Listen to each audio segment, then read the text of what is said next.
ওয়াসার কাছ থেকে বুঝে পাওয়া ১১টি খালে পানির স্বাভাবিক প্রবাহ নিশ্চিত করতে মহাপরিকল্পনা গ্রহণ করেছে ঢাকা দক্ষিণ সিটি কর্পোরেশন ডিএসসিসি। এর মধ্যে প্রায় সব খালের সীমানা নির্ধারণ হয়েছে। ডিএসসিসি বলছে, এবারের পরিকল্পনায় থাকছে স্থায়ী সমাধানের পদক্ষেপ, যাতে একবার উচ্ছেদের পর আর কখনোই বেদখল না হয়।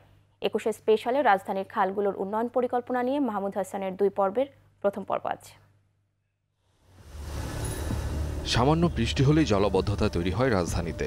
জলজটের কারণে বাড়ে যানজটও। সাধারণ মানুষের দুর্ভোগ পৌঁছায় চরমে। ইতিমধ্যে জলাবদ্ধতার কারণ চিহ্নিত করেছে সিটি কর্পোরেশন। খাল দখল, ভরাট ও সংস্কারের অভাবই দায়ী। ২০২০ সালে ঢাকা ওয়াসার কাছ থেকে ১১টি খালের দায়িত্ব বুঝে নেয় ঢাকা দক্ষিণ সিটি কর্পোরেশন। শুরু হয় খালের সীমানা নির্ধারণের কাজ। এখন স্থায়ীভাবেই দখলমুক্ত হবে। সীমানা আমরা দেখে ফেলেছি, নির্ধারণ করে ফেলেছি।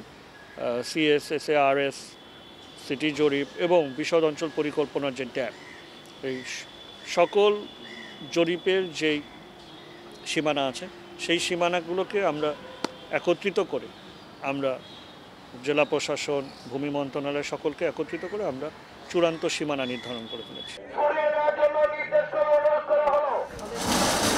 অবৈধ স্থাপনা উচ্ছেদ আর সীমানা নির্ধারণে বিপাকে পড়তে হয় সিটি কর্পোরেশনকে। তবে বহু বাধা প্রতিবন্ধকতা সত্ত্বেও এই কঠিন কাজটি শেষ করেছে দক্ষিণ সিটি কর্পোরেশন।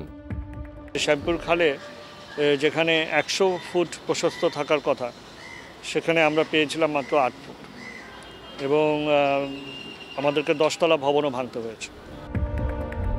খালগুলোর জায়গা দখল করে গড়ে ওঠা বেশ কিছু অবৈধ স্থাপনা এরই মধ্যে উচ্ছেদ হয়েছে। পাশাপাশি খালগুলোর শাখা প্রশাখা, বক্স কালভার থেকে বর্জ্য অপসারণ কার্যক্রম চলমান।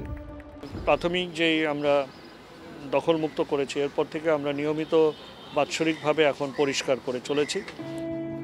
২০২৫ সালের মধ্যে এই মহাপরিকল্পনা বাস্তবায়ন করতে চায় সিটি কর্পোরেশন। এটা সম্ভব হলে খালগুলোতে প্রাণ ফিরবে, তৈরি হবে না জলজট। পাশাপাশি নগরবাসীও নান্দনিক পরিবেশ উপভোগ করতে পারবেন বলে আশা প্রকাশ করেছে দক্ষিণ সিটি কর্পোরেশন। মাহমুদ হাসান, ২১শে টেলিভিশন, ঢাকা।